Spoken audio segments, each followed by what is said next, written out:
Bismillahirrahmanirrahim. Assalamualaikum warahmatullahi wabarakatuh. Waalaikumsalam warahmatullahi wabarakatuh. Bismillahirrahmanirrahim. Wassalatu wassalamu ala Rasulillah wa ala alihi wa sahbihi wa man tabi'ahum bi ihsanin ila yaumiddin. Amma ba'du. Allahumma sahli sadri wa yassir li amri wahlul 'uqdatam min lisani yafqahu qawli. Allahumma inna nas'aluka ilman nafi'an wa rizqan thayyiban wa amalan mutaqabbalan. Allahumma 'allimna ma yanfa'una wa zidna ilman wal huda wat tuqa was salaha ya rabbal alamin. Bapak Ibu yang Allah senantiasa rahmati, alhamdulillah summa alhamdulillah, pada malam hari ini kita masih diberi nikmat oleh Allah Subhanahu wa taala untuk bisa berkumpul, bermuwajahah, bertatap muka kembali untuk belajar bersama tentang membahas sebuah kitab Ahadisul Akhlaq, atau yang diterjemahkan dengan hadis-hadis seputar akhlak.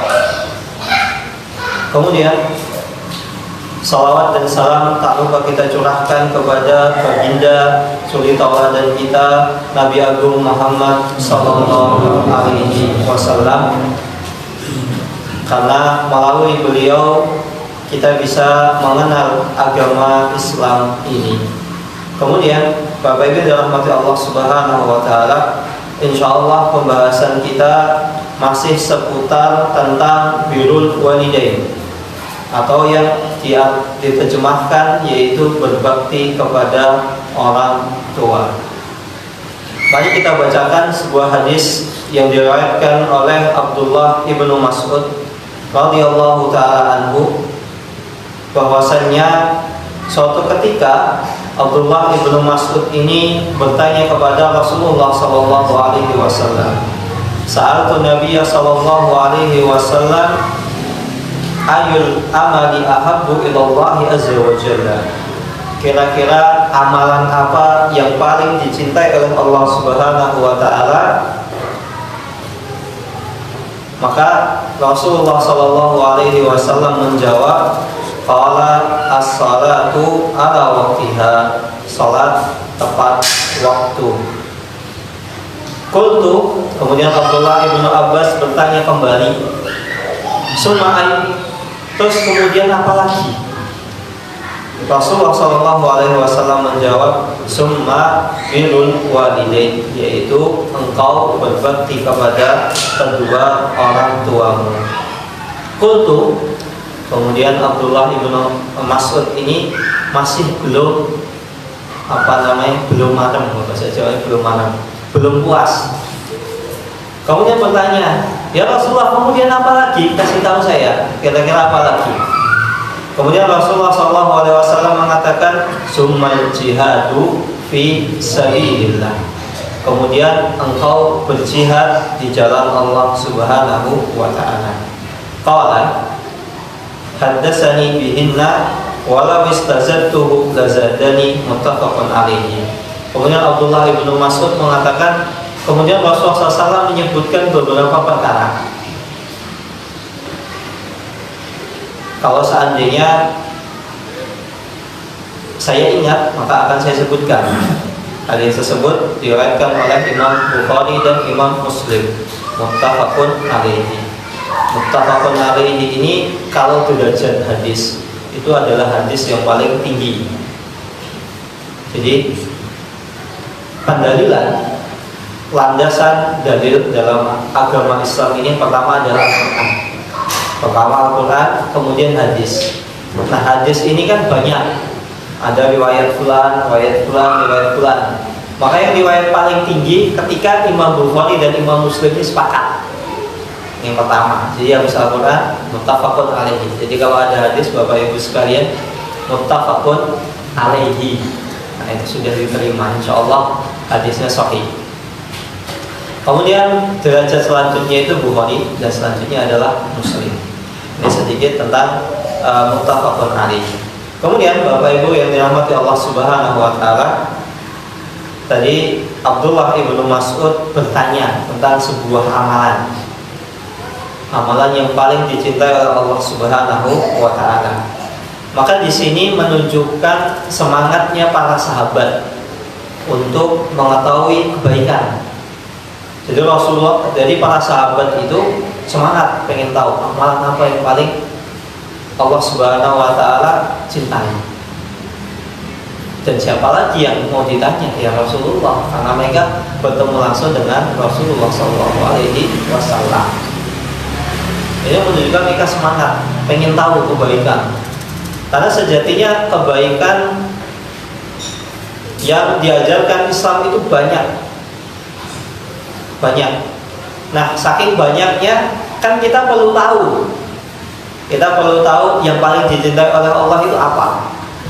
Kalau bahasa mudahnya begini Bapak Ibu sekalian. Ketika kita berjalan di jalan raya, jalan itu kan banyak. Jalan itu banyak. Ya mungkin kita bisa pakai Google Map. Tapi terkadang Google Map itu menyesatkan. Betul? Nah kita kalau pengen misalnya saya ingin ke misalnya rumah gua terlalu dekat ke Solo. Jalan paling cepat ke Solo lewat Pundi Bapak Ibu sekalian. Jalan Solo Jogja. Jalan Solo Jogja, iya benar. Tinggal lurus ya. Nah, itu cepat. Ternyata jalan ke Solo itu bukan hanya jalan Solo Jogja. Karena konon katanya sebentar lagi ada tol. Nah, Bapak Ibu sekalian sudah biasa lewat jalan Solo Jogja, cepat. Tapi jalan tol itu lebih cepat. Kira-kira padahal jalan ke Solo itu kan banyak, seperti pepatah banyak jalan menuju Roma. Tapi sebenarnya ya kalau kita sebagai Muslim ya jangan banyak jalan menuju Roma. Banyak jalan menuju Makkah. Iya. Roma itu kan pusatnya umat Kristiani, Vatikan. Kita sebagai umat Muslim, kiblat kita pertama itu ya Makkah. Kiblat saat ini adalah Ka'bah di Makkah. Maka yang tepat adalah banyak jalan menuju Makkah. Nah, ketika kita tahu ternyata menuju Solo itu ada jalan tol dan banyak jalan sebenarnya untuk menuju Solo, maka kita sebagai orang yang pintar, cerdas, kita pengen saya pengen cepat. Akhirnya kita tanya-tanya jalan yang paling cepat ke Solo mana? Atau kalau Solo kan ya jalan Solo Jogja itu kayaknya kan tinggal lurus nih, terlalu mudah. Jalannya paling cuma 1-2. Nah, anggap aja kita ke Surabaya. Kita pengen ke Surabaya, di sana ada jalan lewat, misalnya ke Surabaya lewat mana? Lewat entah mana, saya juga belum pernah ke Surabaya. Jelas banyak jalannya. Nah, banyak jalan ini kan kita pengen cari yang paling cepat. Lewat mana? Lewat tol. Nah, kita saja dalam perkara dunia, kita ingin cepat sampai ke tujuan. Nah, bagaimana dengan perkara akhirat? Ini sahabat, semangatnya sahabat seperti ini. Amalan itu banyak, sholat, puasa, zakat, ini macam-macam. Bermuka ceria, kemudian menebarkan salam. Tapi kira-kira amalan ini yang paling dicintai oleh Allah itu apa gitu loh? Kalau Allah paling dicintai oleh Allah, otomatis amalan ini paling apa? Mencepatkan seseorang untuk menuju surga. Kan tujuan kita hidup di dunia ini adalah ibadah. Wa ma khalaqtul jinna wal insa illa liya'budun.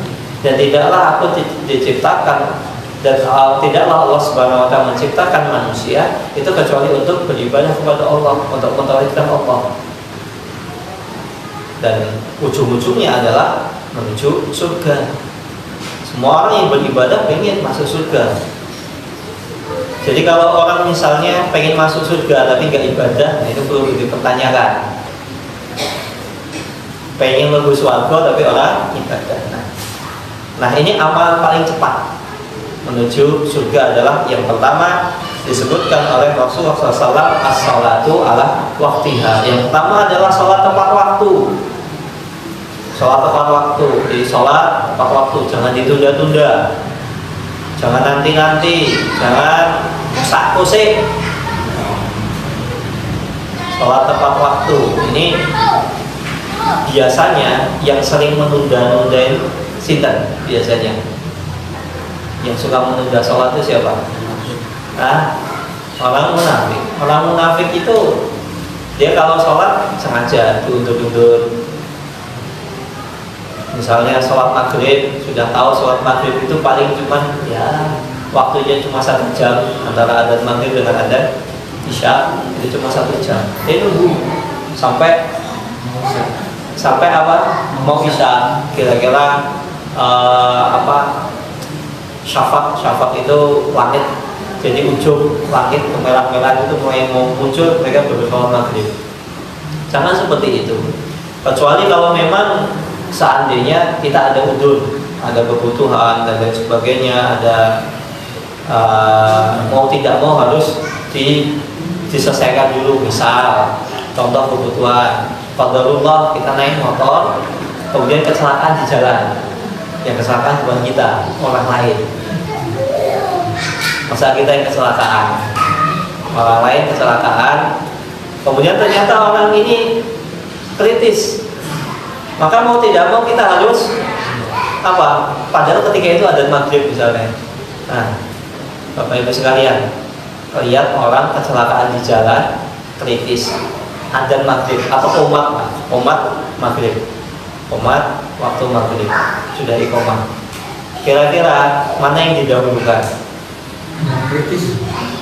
Menyelamatkan orang kritis apa sholat? Padahal masjidnya samping. Nah, masjidnya biar lebih membingungkan. Masjidnya samping kita pas, sudah qomat, ternyata ada kecelakaan, dan kecelakaannya parah, bukan kecelakaan cuma pada lecet gitu ya, biarin aja, sholat dulu. Kalau misalnya lecet kan nggak tahu kenapa, kita tanya, oh ya sudah. Tapi misalnya qadarullah, kecelakaannya malah berdarah, kira-kira mana yang kita dahulukan? Menyelamatkan orang yang akan orang kecelakaan tadi yang parah kecelakaannya, atau kita melaksanakan sholat maghrib? Menyelamatkan dulu. Jadi gimana Pak? As-sholatu ala waktiha. Nggak tepat waktu. Kalau menyelamatkan, habis itu misalnya ke rumah sakit. Ya kalau rumah sakitnya cuma sebelah, rumah sakit Condong Catur ya, cuma dekat ya. Misalnya ternyata rumah sakitnya jauh. Nah, sholat dulu apa? Menyelamatkan orang yang apa namanya parah kecelakaan. Pundi Bapak Ibu sekalian. Dikosor.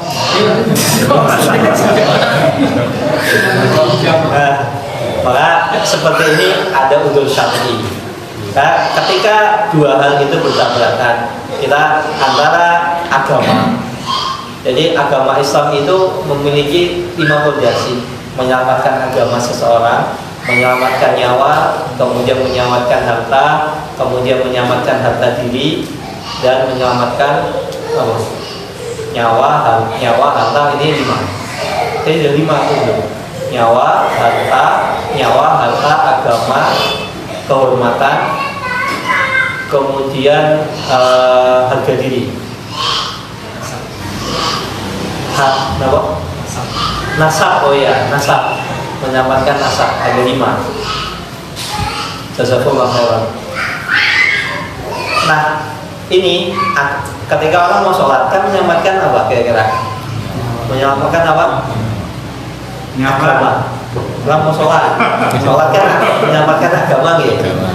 Sedangkan yang tadi menyelamatkan nyawa. Ketika agama menyelamatkan nyawa dengan agama itu bertabrakan, maka yang didahulukan adalah menyelamatkan nyawa dulu. Menyelamatkan nyawa dulu. Jadi kita tolong dulu orang kecelakaan parah, kira-kira kritis, kita bawa ke rumah sakit dulu. Dan gimana sholat kita nanti di jamaah? Maka ketika ini nggak masalah. Kita sholat maghribnya itu ketika waktu isya, nggak masalah karena ada udzur. Tapi jangan buat udzur Jangan ya bikin-bikin. Nah, itu beda lagi. Misalnya ada orang kecelakaan, katanya kemarin kalau ada orang kecelakaan sudah komat, tolong dulu kecelakaan. Ya dilihat kecelakaannya seperti apa. Kalau kecelakaannya nggak parah ya sudah, sholat dulu. Tapi katanya, kenapa Pak? Kenapa Bu? Kenapa aku jatuh? Oh ya, udah. Tapi ngapunten nih, sudah komat ya, saya tak sholat dulu. Nanti atau enggak, mau mampir rumah saya dulu atau gimana? Tapi saya tak sholat. Bisa. Oh, ternyata rumahnya sampingnya. Kalau rumahnya jauh ya percuma nawarin. Maka ketika seperti ini, boleh seseorang menyelamatkan nyawa seseorang dulu baru sholat. Dan ini termasuk uzur syar'i. Maka perkara sholat berjamaah ini harus kita selalu pegang. Sholat berjamaah tepat waktu. Sholat berjamaah tepat waktu. Terlebih lagi dikuatkan untuk yang laki-laki. Laki-laki itu ketika sholat dia terbebani dua hal. Yang pertama adalah sholat tepat waktu. Yang kedua adalah sholat secara berjamaah. Sholat tepat waktu dan sholat berjamaah. Adapun perempuan lebih utama sholat jamaah atau sholat tepat waktu? Hah? Tepat waktu. Nah, makanya sebenarnya masalah sholat tepat waktu itu ngapunten ya, mohon maaf. Yang sering nggak tepat waktu itu ibu-ibu. Karena apa? Mau sholat tiba-tiba ya aku belum masak. Aku dulu bikin, dulu gue, aku nangis gitu ya. Akhirnya ya nanti gitu. Ya walaupun misalnya anak nangis belum masak, ya sholat dulu lah, atau enggak paling kan kalau masalah masakan paling suaminya nanti marah. Pak, mohon maaf Pak, ini sudah waktunya masuk sholat, saya belum masak, saya tak sholat dulu ya. Nah, apa-apa. Minta pengertian. Intinya adalah komunikasi. Ya insya Allah suami yang baik, apalagi suami yang ngaji, Allah paham lah. Oh iya, ya sudahlah, nggak apa-apa sholat dulu. Daripada masak mateng tinggal 5 menit. Nah, iya kan, masak itu kan butuh waktu yang lama, nggak sebentar. Belum kalau ternyata masih racik bumbunya dan lain sebagainya. Kalau instan kan tinggal cemplung matang, atau tinggal dipanasin matang, itu enak. Maka laki-laki ini yang ditekankan adalah sholat berjamaah dan sholat tepat waktu. Adapun perempuan adalah sholat tepat waktu.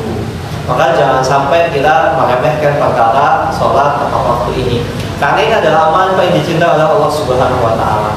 Artinya kalau misalnya seseorang rajin sholat tepat waktu, ya walaupun mungkin masih bermaksiat, pegangi satu ini, sholat tepat waktu.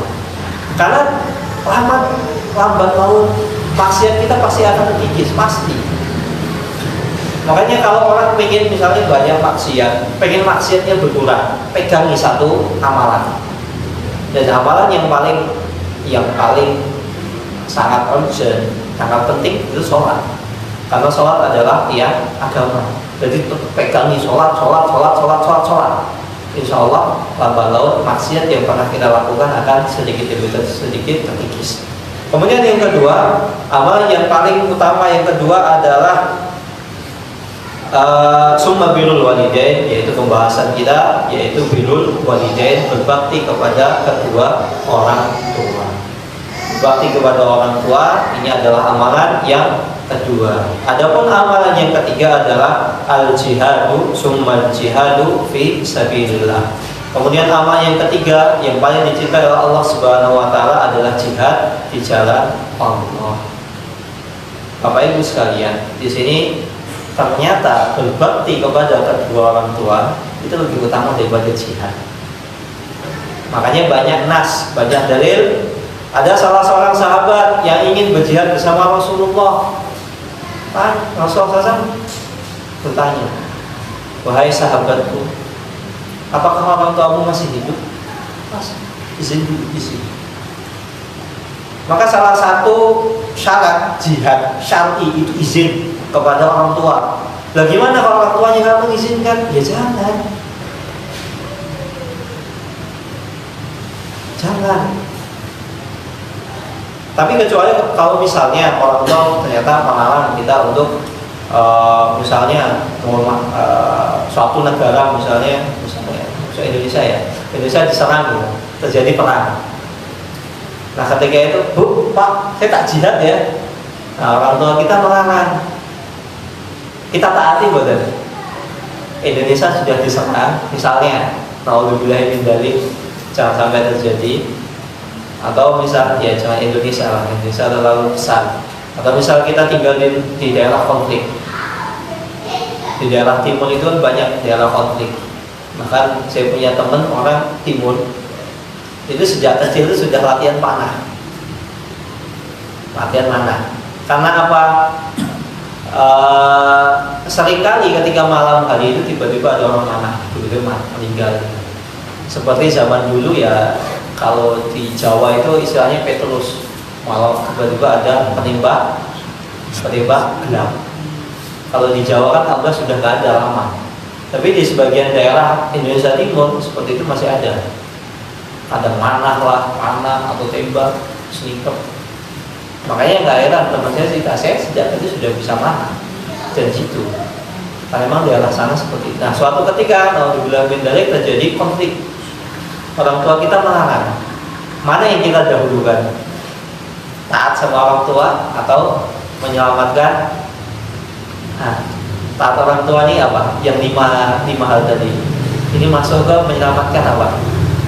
Berbakti kepada orang tua berarti masuk ke menyelamatkan agama. Kemudian terjadi perang. Yang kedua apa? Terjadi perang, kita mau tidak mau harus mengangkat senjata. Berarti di sini menyelamatkan harta, iya. Menyelamatkan apa lagi? Nyawa. Maka ketika itu didahulukan, kita ikut berperang. Kalau seperti itu, kalau memang sudah musuh benar-benar nyerang. Beda kalau misalnya musuh masih ya awang-awang, masih awang-awang. Koyone iyo, koyone orang, cuma isu-isu gitu. Seperti yang biasanya kan ini kan tahun-tahun mendekati politik ya. Isu-isu politik kan biasanya sering dihembuskan. Politik sebelumnya kalau ini si A berkuasa nanti begini ya, nyatanya enggak. Ya alhamdulillah. Maka kita itu jangan mudah termakan fitnah. Jangan mudah termakan dengan fitnah. Makanya kalau dalam Islam, ketika kita mendengarkan sebuah berita, kita tabayun dulu, kita cross check dulu, cross check benar nggak, apa iya. Ya kalau nggak, ya nggak usah dipercaya. Akhirnya kan mohon maaf, pilpres yang harusnya umat Islam itu bersatu, itu malah dampaknya sampai sekarang itu banyak loh. Suami istri, ini kisah nyata loh, gara-gara beda pilihan politik ya. Suami istri itu cerai loh.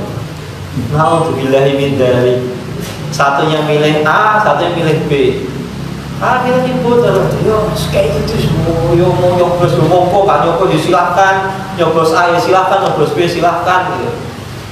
Tapi pastikan ketika kita mencoblos, memilih pemimpin itu pemimpin yang amanah. Pemimpin yang amanah, rekam jejaknya bisa kita percayai. Ya, monggo silahkan. Tapi kalau ternyata beda pilihan ya wis lah. Yang penting ya kita guyub rukun. Selama itu madharatnya belum jelas. Bukan kila wa qala. Kila wa qala itu ya kabar burung, katanya begini, katanya begitu. Jangan sampai kita umat Islam yang sudah banyak berpecah ini akhirnya berpecah belah. Nauzubillahi min dzalik. Nah, kita kembali ke berbakti kepada orang tua. Selain kita wajib untuk masalah jihad, jihad itu padahal kan mengangkat agama Islam, kalimat la ilaha illallah. Bahkan namanya jihad, jihad fisabilillah ini disebutkan al jihadu fi sabilillah. Artinya apa? Jihad syar'i, bukan jihad-jihatan. Mohon maaf, ya jihad-jihatan tiba-tiba ada orang wahai Allah takbir. Ini mohon maaf, fenomena seperti ini itu kurang baik gitu. Dikit-dikit takbir, dikit-dikit takbir. Ya bukan berarti kita nggak suka dengan takbir, suka. Itu kata yang baik. Cuma terkadang apa? Akhirnya menimbulkan impact di masyarakat. Umat Islam itu dikit-dikit takbir, dikit-dikit takbir. Padahal belum tentu benar. Makanya pentingnya kita ini mengilmui. Kita tahu jihad ini banyak syarat-syaratnya. Nggak bisa kita asal berperang, harus ada syarat-syaratnya, izin orang tua, kemudian jihadnya syar'i, kemudian jelas-jelas pemimpin itu mengizinkan, kemudian kita sudah diserang, itu baru. Ya sekarang orang bocah fikih wudhu aja, fikih sholat aja belum tahu. Gampangannya beginilah, moco Al-Fatihah yang teteh loh. Kadang dikit-dikit jihad. Maka syariat Islam tidak membenarkan misalnya kita mengganggu non-muslim, nggak boleh. Sama mereka nggak mengganggu kita, kita nggak boleh mengganggu. Jadi kalau mereka mengganggu kita, ya boleh, baru boleh. Nah kita nggak diganggu. Toleransi itu ya, sama mereka nggak mengganggu kita ya sudah, biarkan, ada mereka silahkan. Tapi jangan kita ikut-ikutan. Itu namanya toleransi yang kebingungan. Ya sudah. Karena saya ini Bapak Ibu sekalian, sini dia tetangga situ orang itu santun baik banget. Situ nggak tiba-tiba mohon maaf ditangkap oleh aparat kepolisian. Kita sebut saja inisial 99. Paham ya insya Allah. Saya itu kaget karena waktu itu saya masih di pondok. Saya nggak ngerti, ini udah lama nggak ketemu. Suatu ketika saya tanya kepada orang tua saya, umi saya, umi itu tetangga depan rumah mana? Saya nggak pernah lihat. Biasanya sering ketemu. Misalnya saya liburan ketemu. Umi saya mengatakan, oh itu udah ditangkap sama aparat setahun yang lalu. Hah, masa sih orang begini kok ditangkap sama aparat? Ya kita kan langsung negatif banyak. Oh, sudahnya banyak. Wah, ini aparat nggak bener, orangnya baik. Kalau ketemu Pak sopan, misalnya ketemu salah, monggo, siapa, nggak benar seperti ini. Kan akhirnya seperti itu. Nah, suatu ketika saya nggak sengaja karena orang tua tetangga saya ini kebetulan jualan mie ayam bakso. Karena waktu saya lagi lapar di rumah, ini juga belum masak, saya tak makan di luar ya nggak apa-apa. Saya makan di luar karena tetangga saya jualan ya, saya ngelisi tetangga sambil makan mie ayam, cerita, nanya, Mas benar nggak sih Islam itu begini dan begitu? Oh enggak benar seperti itu.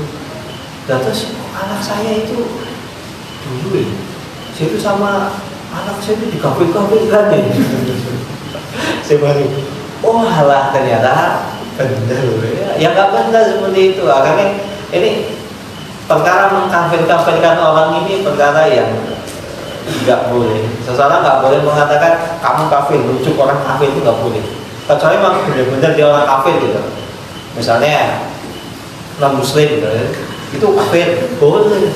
Tapi kalau dia masih sholat, masih syahadat, poso ya poso, sholat ya sholat, bayar zakat ya bayar zakat, kita mengatakan kayak kafir, nggak boleh. Menunjuk itu nggak boleh. Kita hanya boleh menghukumi, makanya menghukumi amalannya seperti ini bisa mengeluarkan seseorang dari agama Islam. Sama seperti ini bisa mengeluarkan dari agama Islam. Tapi kalau menghukumi person itu nggak boleh. Maka tetangga saya ini yang ngabur. Ya pantas sih kalau kayak gitu, saya setuju ditangkap. Karena bisa membahayakan. Lalu orang tuanya kafir loh. Nek kafir kan dibunuh boleh. Halal darahnya. Muslim sama muslim itu nggak boleh dibunuh. Nggak boleh dibunuh. Maka jangan sampai ya kita baca Al-Fatihah aja belum teteh. Fikih sholat aja belum ngerti, fikih wudhu belum ngerti, tiba-tiba kita udah ngomong yang masalah yang jihad itu nantilah, kita belajar fikih sholat dulu, zakat dulu. Jihad itu ya memang jihad adalah dalam sabda Nabi Muhammad SAW yang lain adalah sanam. Artinya sanam itu apa namanya, tanduknya agama Islam, pucuknya agama Islam itu jihad fisabilillah. Tapi untuk sampai ke sana itu masih banyak yang harus dipersiapkan. Makanya di sini tidak heran dikatakan birrul walidain, berbakti kepada orang tua itu duluan didahulukan. Karena berbakti kepada orang tua itu ya umumnya orang tua kan ya kita berbakti, orang tua menyuruh ini ya kita taati. Kemudian orang tua menyuruh tolong ibu ini, tolong bapak ini, kita taati. Selama itu bukan hal maksiat. Karena berbakti kepada orang tua itu kan ya sebenarnya nggak butuh ilmu loh. Nggak butuh ilmu sebenarnya, karena ya namanya orang tua sudah mendidik saya, memberi makan saya, mentarbiyah saya. Maka kita sebagai orang yang tahu diri, maka kita harus membalas ya setimpal. Maka secara naluri seseorang itu birrul walidain itu adalah masuk akal. Maka jangan sampai kita sudah ngomong misalnya berkali tinggi tapi sama orang tua saja, ternyata kita masih suka durhaka.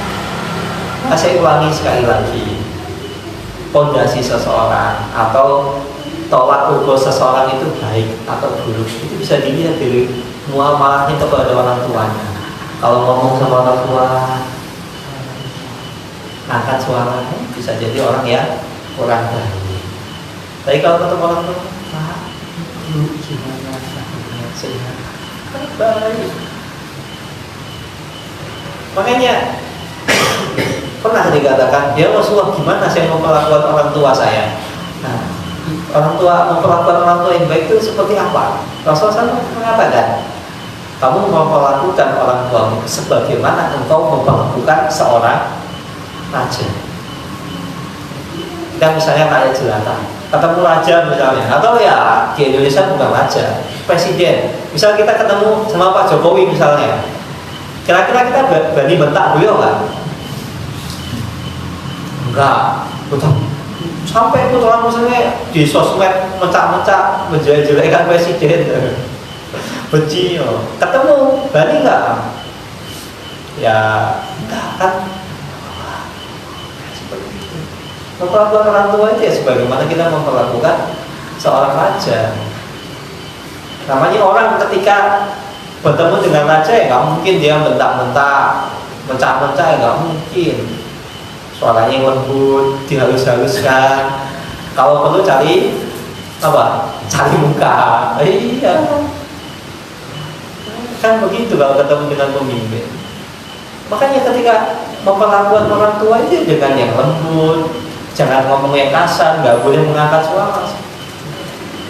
Kemudian Bapak Ibu sekalian dalam hati Allah Subhanahu Wa Taala, di saat tadi Abdullah ibnu Mas'ud bertanya kepada Rasulullah SAW tentang amalan yang paling dicintai oleh Allah Subhanahu Wa Taala. Maka faedahnya adalah ini menunjukkan bahwasanya amalan itu bertingkat-tingkat. Pertama, amalan itu bertingkat-tingkat sebagaimana dan begitu juga dengan iman.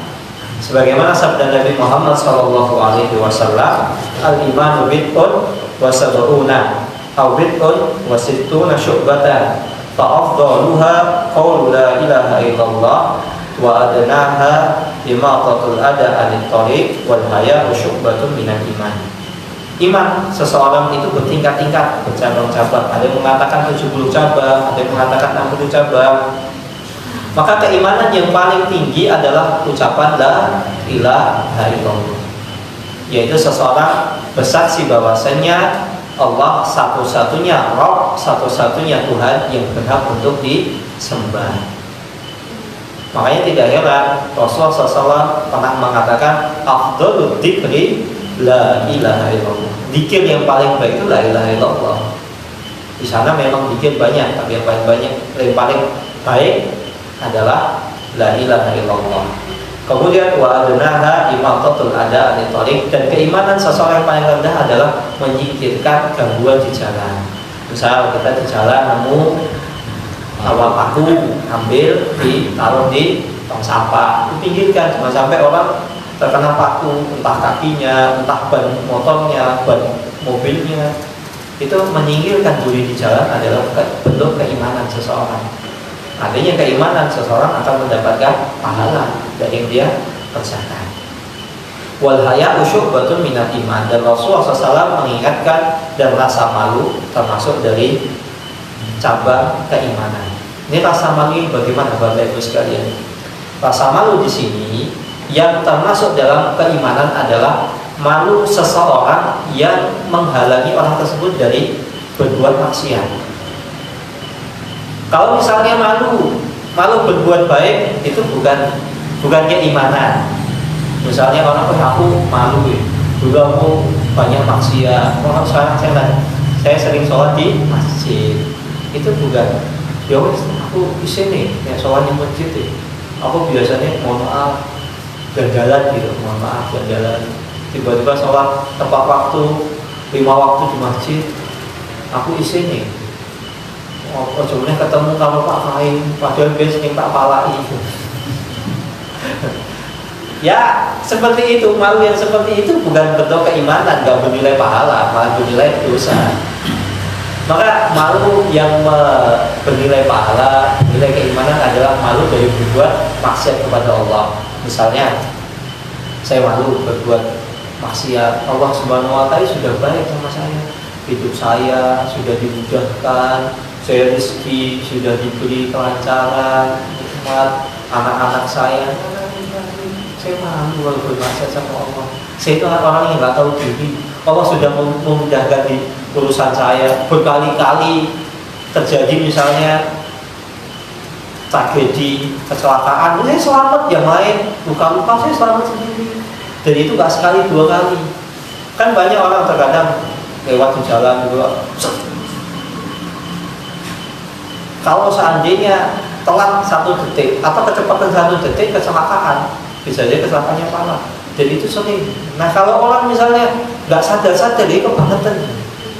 Allah menyelamatkan dari kita dari malah bahaya, itu juga termasuk nikmat dari Allah. Malah ketika kita, aku udah berkali-kali yang lain kecelakaan, aku masih selamat sendiri. Yang lain luka parah, aku cuma lecet. Yang lain sampai ini, yang lain sampai itu, saya cuma luka sedikit. Maka ketika malu tersebut menghalangi seseorang dari berbuat kemaksiatan, maka itu adalah malu yang mulia.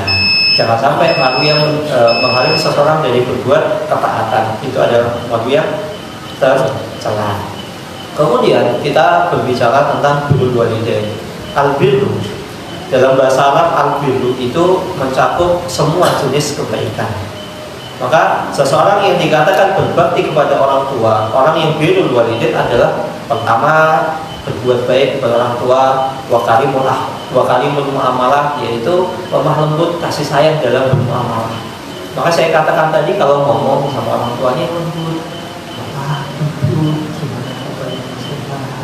Enggak mau, Pak, Bu, gitu, kabar sehat.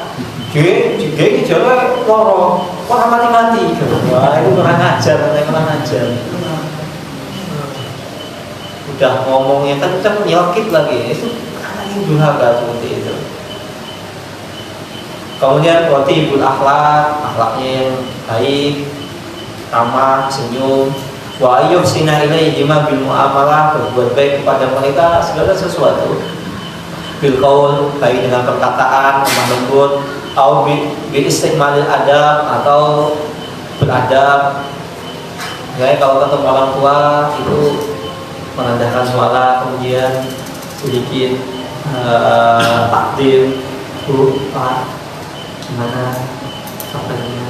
Atau misalnya kita mau pamitan, kita saliman, kan di bahasa kita salim ya, misalnya salaman. Nah, salaman kemudian tangannya dicium. Maka cara salaman kepada orang tua, kita salaman, tangannya cium itu diangkat, jangan tusuk ke bawah, membungkukkan, itu enggak baik. Jadi kalau salaman sama orang tua, pengen mencium tangannya, diambil tangannya, diangkat sedikit, baru kita cium, seperti itu. Kemudian bitta'ati wal bu'du anil hukum, dan seseorang jauh-jauh dari perkara yang menciderai berbakti kepada orang tua, seperti orang tersebut durhaka, mengangkat suara, kemudian mentaati mereka dalam hal maksiat. Maka ini dikatakan birrul walidain adalah seperti itu, ketika ngomong, ngobrol, bermuamalah kepada mereka dengan muamalah yang baik. Kita kepada teman saja kita bisa muamalahnya baik, apalagi sama orang tua. Teman kita kan kadang ada itu kan kalau pas ada butuhnya. Padahal orang tua kita mau susah, senang, selalu ada di kita. Buktinya apa? Orang tua kita dengan susah payah rela mereka mencari nafkah untuk membesarkan kita tanpa mengeluh. Kalaupun mengeluh ya sama ibunya, nggak sama anaknya. Maka orang yang nggak tahu diri kalau misalnya sudah orang tuanya sudah sekian begitu baiknya kepada sang anak, tapi anaknya tidak membalas dengan yang setimpal. Wallahu ta'ala a'lam bishawab. Ada pertanyaan? Monggo Pak Edi. Itu kan jihad dulu, jihad sekarang itu. Sekarang yang kan jihad sekarang itu. Jihad yang sekarang itu banyak ya, jihad-jihad yang tidak terpenuhi syarat-syaratnya. Seperti tahun dulu pernah Bapak Ibu sekalian pernah dengar Daesh. Tahu Daesh? Atau bahasa mudahnya ISIS. ISIS ya, bukan ISIS udaranya, enggak. ISIS. Saya punya teman, ya bukan teman dekat, kenalan. Beliau itu ngajakin saya, terus ayo kita jihad. Kemana? Ke Suriah. Ngapain jihad ke Suriah? Waktu itu ngapain jihad ke Suriah? Banyak perkara agama ini belum saya pahami, saya belum ini, belum itu. Jihad itu ya, iya kita sebagai seorang muslim pengen, semua pengen jihad. Bahkan kalau perlu ada jihad ya kita pengen jihad gitu. Nggak ada orang yang tahu agama, belajar agama kemudian nggak pengen jihad, itu nggak mungkin. Tapi di sana itu banyak perkara-perkara yang perlu kita kedepankan. Nah seperti jihad ISIS ini jihad yang nggak syar'i, nggak benar seperti itu. Bahkan sampai sekarang teman saya nggak tahu kabarnya gimana, saya nggak ngerti. Lost kontak sejak tahun 2016 kalau nggak salah, 6 tahun. Dia berangkat ke Suriah. Waktu itu sebelum berangkat dia WA saya, foto di depan gerbang. Katanya sudah ente balik loh, orang tua ente itu lebih baik, ente taati. Bahkan dulu ada sahabat itu ketika dilarang, kalau saya berjihad kepadamu, padahal jihad syar'i. Rasul bertanya, orang tua masih ada? Masih. Siapa? Ibu. Dia udah, kamu pulang, berjihadlah dengan berbakti kepada ibumu tadi. Ya daripada kita entah jihad yang sekarang ini syar'i lah atau entah apa, kita nggak tahu. Ilmu kita juga cetek. Mengetahui kriteria jihad syar'i itu butuh ilmu yang banyak, panjang. Maka kalau daripada capek-capek, jelas jihad yang syar'i ada di samping kita. Orang tua kita itu jihad yang syar'i, berbakti, menyenangkan orang tua, itu surur, memasukkan kegembiraan dalam hati orang tua kita, itu jelas jihad yang syar'i. Lebih enak, lebih mudah daripada capek-capek kita ke Palestina, ke Suriah. Tapi bukan berarti kita nggak ingin menolong saudara kita di Palestina, saudara kita di Suriah ingin. Cuma untuk kesana itu juga kita nggak ngerti di Suriah ini terjadi apa, bagaimana konfliknya seperti apa, kita nggak ngerti kok. Bahkan dulu sempat ini heboh, pemerintah Arab Saudi itu melarang pemuda-pemuda Arab Saudi itu untuk berangkat ke Suriah. Nah, orang-orang yang langsung menjat, langsung wah Saudi ini jelas tirani, nggak bener, wajah nggak bener. Padahal faktanya nggak seperti itu, Bapak Ibu sekalian. Kalau Bapak Ibu sekalian pernah tinggal di Saudi, paling nggak setahun 2 tahun akan tahu fenomena pemuda di Arab Saudi itu banyak yang kenal agama loh.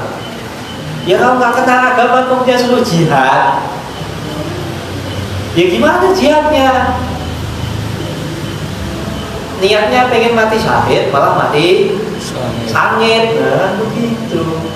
Makanya ketika itu ya anak yang muda-muda kalau mau jihad ya nanti belajar agama dulu.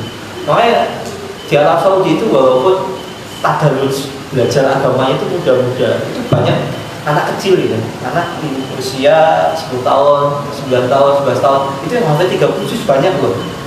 Tapi sama ulamanya, jangan diberangkatkan ke Suriah, masih banyak yang perlu dikaji. Dan kita nggak tahu problematika di Suriah itu seperti apa. Ada Daesh, ada Jaisul Islam, ada Jaisul Fat, ada ini, ada pasukan ini, pasukan itu, banyak. Kita nggak ngerti yang benar itu yang mana.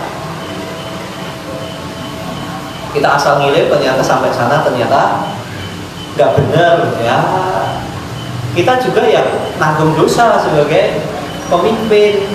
Maka ketika itu kan Raja Salman jangan dulu, suruh belajar agama dulu. Banyak hal yang belum diketahui. Itu Arab Saudi, anak-anak kecil itu hampir 30 juz itu banyak loh.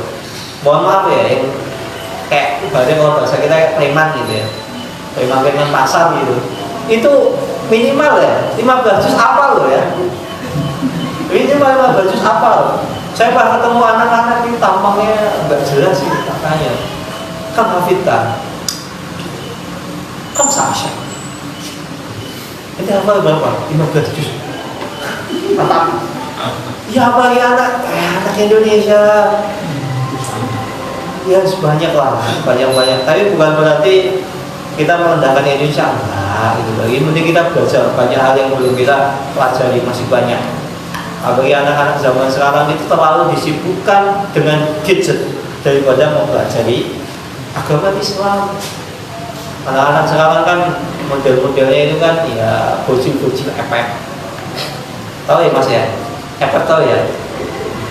Oh nggak tahu. Mobile Legends. Ya. Ini gimana?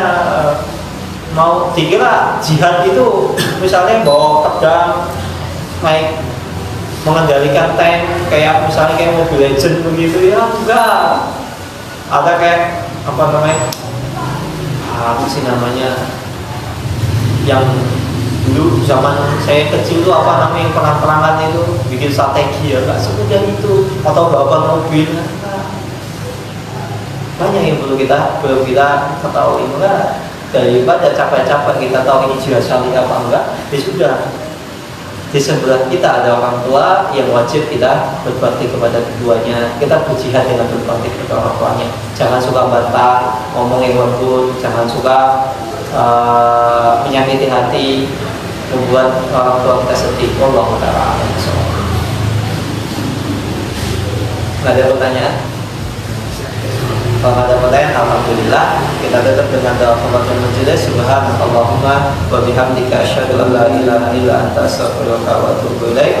Assalamualaikum warahmatullahi wabarakatuh.